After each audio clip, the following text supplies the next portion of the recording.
Using the SFAR-M GL is fun, but can get really rough, especially when just starting out, as all you get to work with is a 20 round high power mag.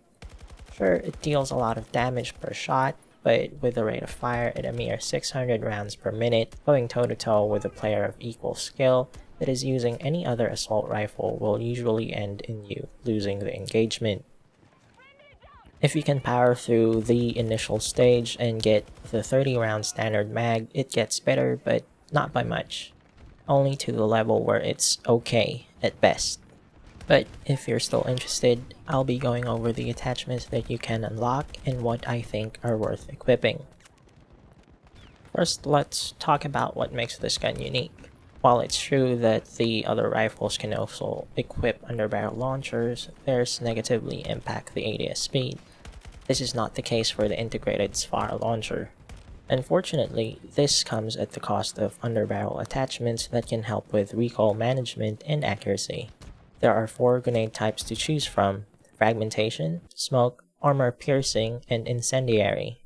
The frags can be used to flush out or kill enemies hiding behind cover, as an engagement opener for your team so enemies are softer, or to finish off enemies if you run out of bullets mid-firefight. Definitely run this. The smoke ones are bugged and quite useless because the smoke disperses in less than a second. Avoid for now. However, if it gets fixed in the next updates, I can see it helping massively when trying to push through areas that lack cover or concealment, or having even higher utility in the hands of Falk or Angel, as it can make reviving downed teammates in a gray open area significantly less risky. Armor piercing nades are too inconsistent to even discuss. Don't bother with this. Incendiary nades are fairly useful when trying to hold choke points like stairwells or even bullying enemies in elevators, but are next to useless in open areas. Very limited use, best to avoid. If you end up running 3 of them at a time, remember that they share the same ammo pool. That means if you use up, say, all of the frag nades, you won't be able to use the other 2. And that leads to a fairly big drawback to the launchers. I don't know if this is a bug, but it is worth pointing out. They cannot resupply from ammo boxes and can only be restocked by interacting with Angel's Call and Crate. This further limits their already limited use. For ammo, there's the starting 20 round high power magazine, the 30 round standard mag, the 20 round armor piercing, and the 50 round high power drum mag. Honestly, the only ones worth talking about are the 30 round standard and the 50 round drum. The other 2 are just bad. With the amount of enemies you can encounter at any given time at an all-time high with this installment of the franchise, the 50 round drum mag makes a lot of sense. But being limited to just one reserve mag and the 600 RPM fire rate prevents me from recommending running it as your primary ammo. I think it is best used as a backup. The 30 round standard is, in my opinion, the better option. Good enough damage, a faster fire rate and reload speed, and 4 reserve mags. The SFAR has 5 barrel options: a suppressor, an extended barrel, a muzzle brake, a compensator, and the default one. The suppressor lowers the volume of your weapon, prevents you from showing up on the minimap when firing, and reduces your range. Useful for when the enemy team is not throwing proximity sensors everywhere. Run it as a secondary attachment. The extended barrel gives you extra range at the cost of rate of fire. That boost in range is not worth crippling your performance in closer ranges. Very limited use, best to avoid.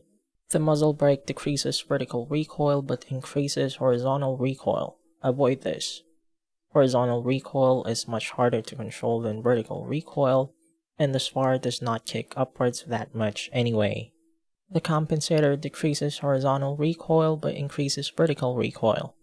The difference in horizontal recoil between this and the default barrel is insignificant enough that running this and increasing vertical recoil is pointless. All in all, the barrel attachments are pretty mediocre, and I highly recommend just sticking with the default one.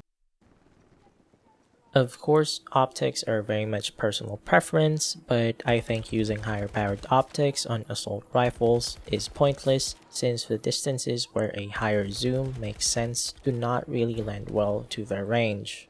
And for ranges that do work for assault rifles, slapping on anything greater than a 1.5 times can negatively impact situational awareness. There is also the matter of visual recoil. The higher powered optics naturally have a higher amount. This can lead to missing more shots than normal. That is why I prefer using a holo sight, specifically the fusion one. Anyway, that's the SFAR-M GL, the okayest assault rifle. If you made it this far, thank you. Let me know what you think in the comments down below. If you liked the video, please leave a like. Subscribe if you want to see more content like this. Hope you have a good day and see you in the next video.